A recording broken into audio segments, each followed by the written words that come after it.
Hello friends, मैं हूं राघव और आप देख रहे हैं द मूवी नरेटर्स। आज की हमारी कहानी है एक 17 साल की लड़की के बारे में। कहानी जानने के लिए विदाउट वेस्टिंग मच टाइम शुरू करते हैं।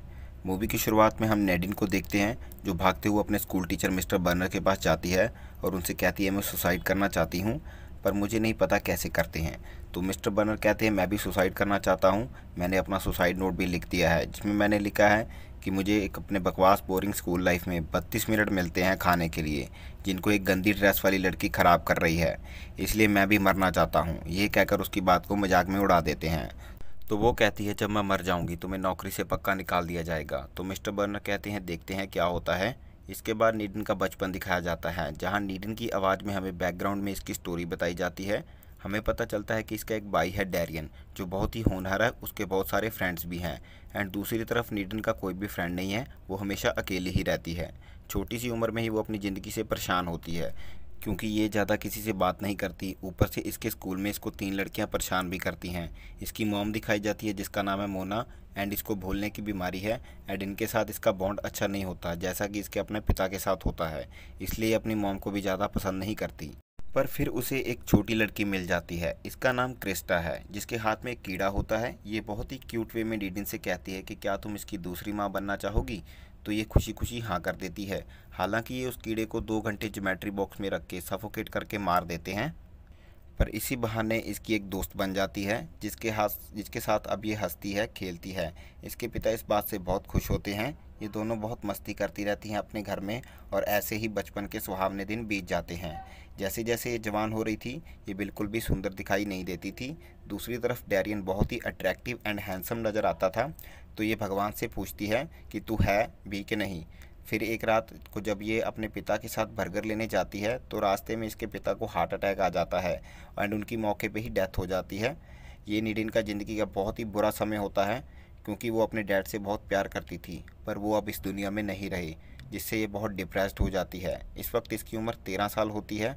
मूवी 4 साल आगे बढ़ जाती है, अब ये 17 साल की है। हाई स्कूल में ये क्रिस्टा एक ही साथ पढ़ते हैं। ये बहुत ही क्लोज़ फ्रेंड्स है बचपन से।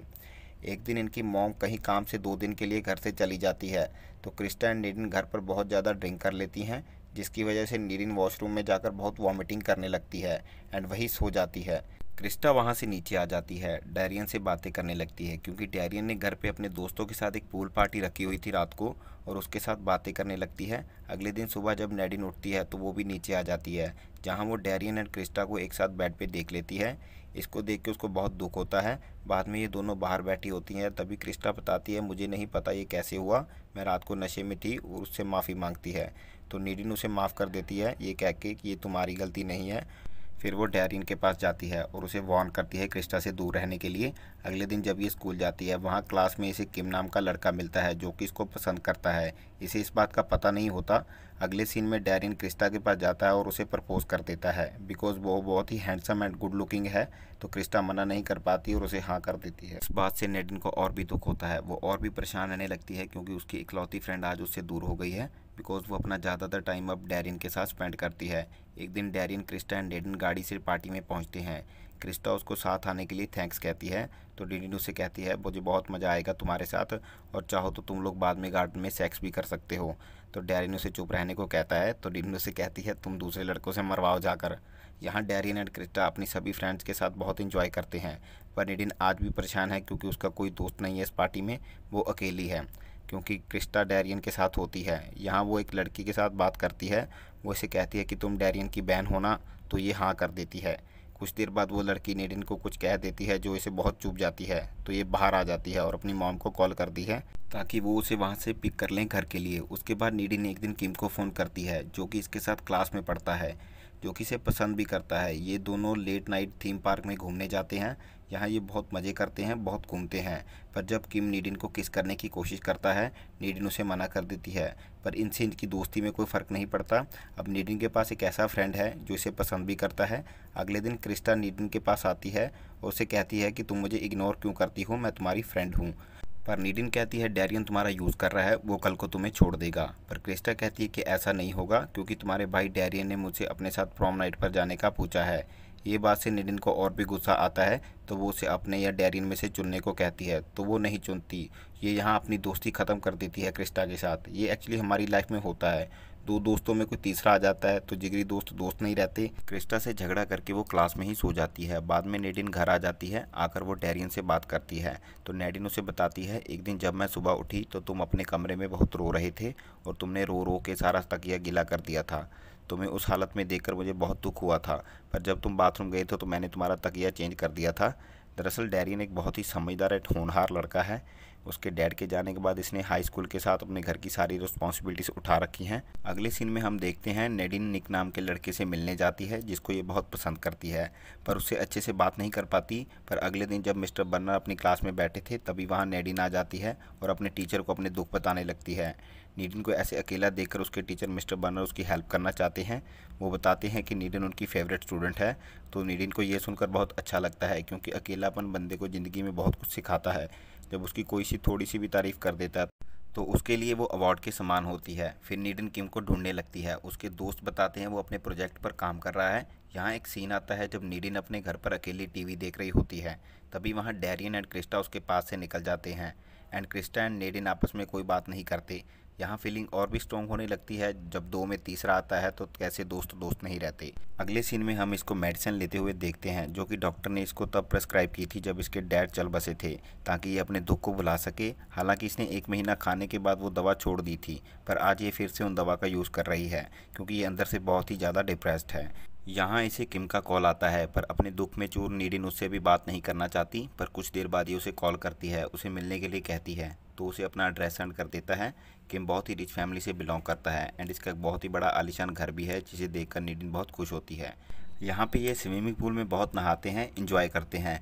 किम उसे अपनी फिल्म फेस्टिवल के एनिमेशंस दिखाता है जिसे देखकर नेडिन किम से और भी इम्प्रेस हो जाती है। अगले सीन में जब मोना यानी नेडिन की मॉम उसे स्कूल छोड़ने आती है तो वहाँ क्रिस्टा अपने दोस्तों के साथ पहुँचती है। ये देखकर नेडिन फिर से गाड़ी में बैठ जाती है और अपनी मॉम को अगले मोड़ पर उतारने को कहती है। इस बात से उसकी मॉम को बहुत गुस्सा आता है कि उसकी वजह से वो रोज़ लेट होती थी अपने ऑफिस से, तो वो उसे अपने साथ ऑफिस में ले जाती है। वहाँ नेडिन अपनी मॉम को बहुत परेशान करने लगती है, उल्टी सीधी हरकतें करने लगती है। तो उसकी मॉम उसे कहती है कि तुम्हारे पापा अगर जिंदा होते तो उन्हें तुम्हें इस तरह बड़ा होते देखकर बहुत दुख होता। इस बात पे नेडिन को बहुत गुस्सा आता है एंड वो वहाँ से अपनी मॉम की गाड़ी की चाबी लेकर भाग जाती है। फिर वो एक गार्डन में जाकर झूले पर बैठ जाती है और निक को मैसेज करने लगती है, वही लड़का जिससे ये मिलने स्टोर में गई थी, जिसको ये पसंद करती है। और मैसेज में अपने साथ इंटीमेट होने की बात भी लिखती है। और पर जब ये उस मैसेज को सेंड करने लगती है तो ये अपने आप से कहती है कि ये मैं क्या कर रही हूँ, ये बहुत गलत है। पर डिलीट करते वक्त वो मैसेज गलती से सेंड हो जाता है। फिर नेडिन ये सब जाकर मिस्टर बर्नर को बता देती है। वो उनसे कहते हैं कि सब ठीक हो जाएगा, घबराओ मत। अगले सीन में इसको निक का मैसेज आता है जो इसको मिलने के लिए बुलाता है। तो ये तैयार होते होते पूरा घर तहस नहस कर देती है। आफ्टर ऑल वो पहली बार डेट पर जा रही है। बाद में ये उसे मिलती है और पर उस बंदे के दिमाग में कुछ और ही होता है जो नेडिन ने उसको मैसेज करके बोला था। नेडिन उसके साथ रिलेशन बनाना चाहती है, उसे जानना चाहती है, फ्रेंडशिप करना चाहती है, पर वो बंदा ओनली यहाँ सेक्स करने के लिए आया होता है। वो नेडिन को किस भी करता है एंड इसके साथ इंटीमेट होने की कोशिश करता है। पर जब नेडिन को उसके इरादों के बारे में पता चलता है तो वो उसे गालियाँ देते हुए वहाँ से निकल जाती है। वो बहुत रोने लगती है क्योंकि उसका दिल ही टूट गया।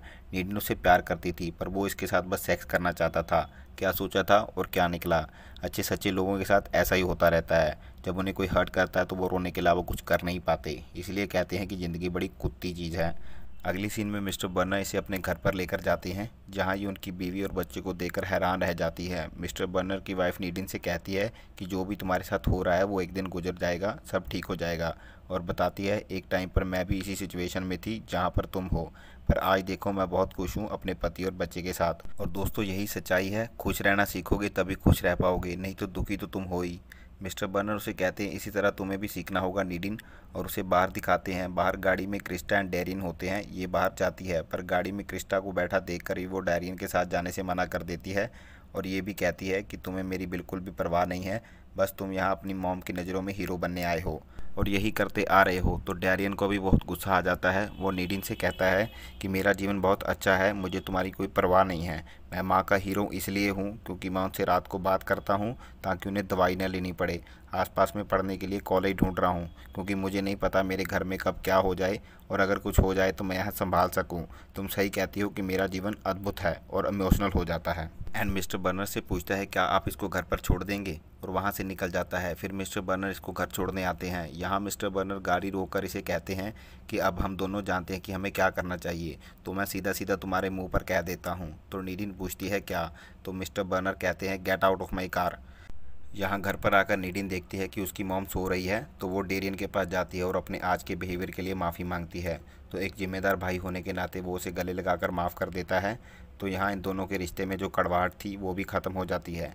अगले दिन बड़े ही पॉजिटिव एटीट्यूड के साथ वो उठती है एंड नीचे उसके डेरियन एंड क्रिस्टा मिलते हैं। वो पहली बार उनसे बहुत अच्छे से बात करती है एंड यहाँ वो क्रिस्टा से भी बात करती है because of the positive attitude जिसने इसकी नेगेटिव थिंकिंग को ख़त्म कर दिया है। डेरियन एंड क्रिस्टा ये देखकर बहुत खुश होते हैं और होना भी चाहिए। वहाँ से नेडिन फिल्म फेस्टिवल में जाती है। वहाँ वो किम ने जो एनिमेशन मूवी बनाई थी वो देखती है, उसे वो बहुत पसंद आती है एंड वो बहुत खुश होती है। अगले सीन में जब ये किम से मिलती है तो उसे कहती है कि उसे बहुत अच्छा लगा कि तुमने मुझ पर ये पूरी मूवी बनाई।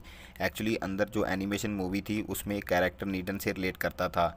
ये किम ने जानबूझकर किया था ताकि नीडिन इसे नोटिस करे, क्योंकि वो उसे बहुत पसंद करता है, उसे बहुत प्यार करता है। यहाँ ये दोनों बहुत सी बातें करते हैं और दोनों बहुत खुश भी होते हैं। किम उसे अपने दोस्तों से भी मिलवाती है और अपनी नीडिन हंसती हुई सबसे बात करती है एंड यहाँ गाइस नीडिन की खूबसूरत स्माइल के साथ मूवी भी ख़त्म हो जाती है। तो गाइस अगर वीडियो अच्छी लगी हो तो सब्सक्राइब, लाइक, शेयर, कमेंट, इसमें से जिसके साथ आपकी ज़्यादा बनती है वो काम करके जाना।